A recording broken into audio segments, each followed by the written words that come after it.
The infinite game of fitness. Today I want to teach you what that means and most importantly, how this way of thinking is going to help you get better results for your lifetime with fitness, not just for months or years or even decades, but forever.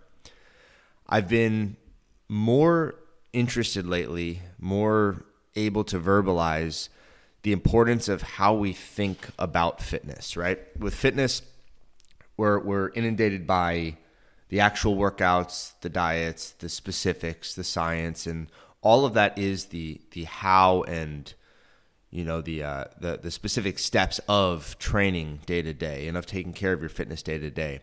But the way in which we think about fitness, the way in which we think about everything in our lives is truly the most important first step, because as I'm sure you understand, no results come without consistency, and that comes from doing things, but we don't do anything without previous thought, right? We're not mindless robots. We have to first make the conscious decision to do something, and then we do it, and then we do it consistently for a long period of time, et cetera, et cetera.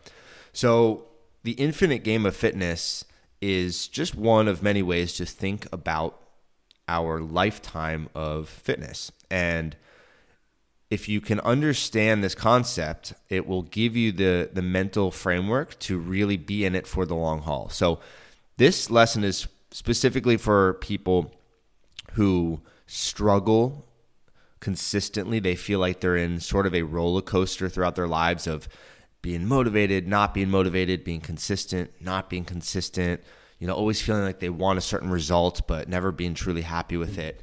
And I think it'll be valuable for you either way to hear it, but that's what we're going for.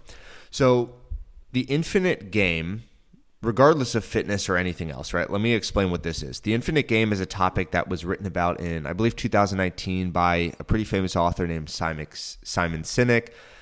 The concept of the infinite game was, written about, I believe, long before this. And the infinite game means a game in which the goal is to keep playing. It's to be able to play for a long period of time without quitting or ending, right? Versus a finite game is what we traditionally think of with games, right? There is a clear winner, there are clear rules, there's a clear end date with sports, with board games, with video games, right? Those are finite games. But infinite games are much more important to our real lives, right? Fitness is what we're going to focus on, but marriage, business, those are infinite games as well. Here's an example.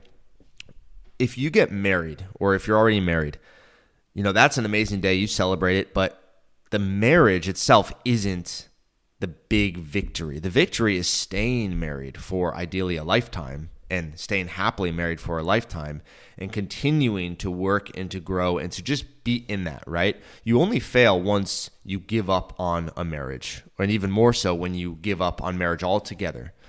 With business, right? Nobody wins at business, because even the richest people in the world are not usually in that position for their entire lifetime, right? It's a constant evolution. So with business, the whole goal of being successful is to just be able to keep staying in business and growing a strong foundation.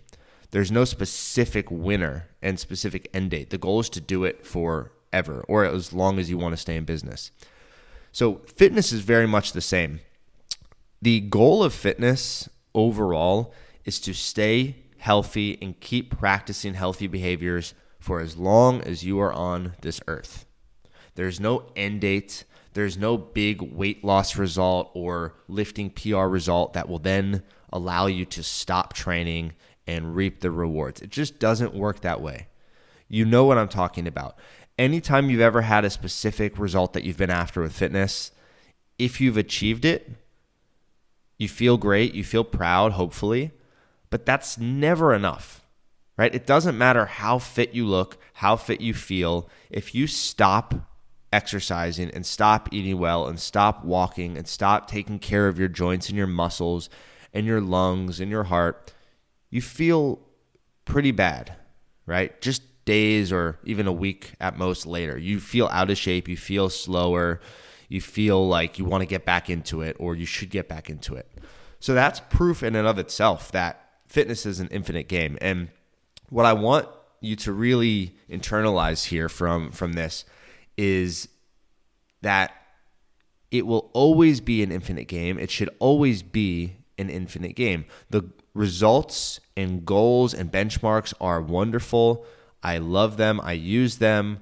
I teach them, and I want you to use them too because they give us, fun check marks. They give us things to work towards, and they're just cool. They're exciting, right? You want to have that next, personal record in the gym all the time. You want to feel stronger than you did before. You want to be making progress, but that's never the final result, right? You're never going to win overall.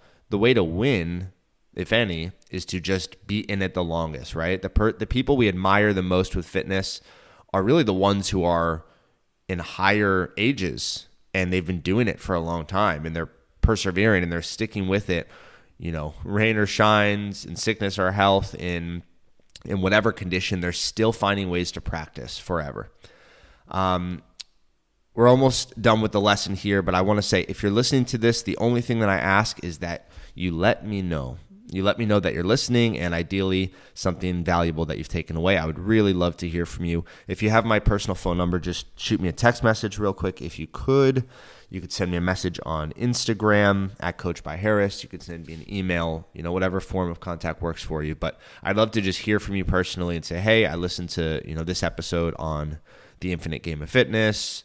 That would be wonderful. If you want to share any insights that you took away, I'd really love to hear from you. And we'll wrap up by saying that, there are different paths that we can all take in any area. And I think that it's so important to start on the right path, right? Imagine like you're at a crossroads I just watched The Wizard of Oz with my wife, and that's given me this thought. Or imagine there's two yellow brick roads going in opposite directions, and both seem similar, but you're not sure which one to take. Right? It's important to really start or get onto the right path from an early stage, or at least as soon as you hear this, because once you go down the quote unquote wrong path, not only will you be led towards, more stress, more negativity, more challenges than you might need to, but it's harder to come all the way back and get back onto the right start. So I want your way of thinking about fitness and about your lifetime in this to start fresh, to start clean, to start strong with an infinite mindset, right? Knowing that you are going to work towards daily wins and feeling better every moment, ideally, and more immediate targets of progress. But zoom out to your entire lifetime, right? The whole thing, every single day of it. That's what we're working on, right? We're trying to build habits and character traits and health and strength and mobility and cardio and all of these things forever, not for a little while, not to a specific endpoint, but as long as we can, ideally, because we are grateful to have a body that allows us to walk, run, jump, lift, swim, bike, move, whatever it is, right? If you are grateful for the body that you have and the ability that you have to actually use it and exert yourself in a productive way, then you'll be much more likely to enjoy that forever. So the infinite game of fitness is what I want you to take away from this, and I hope it helps you.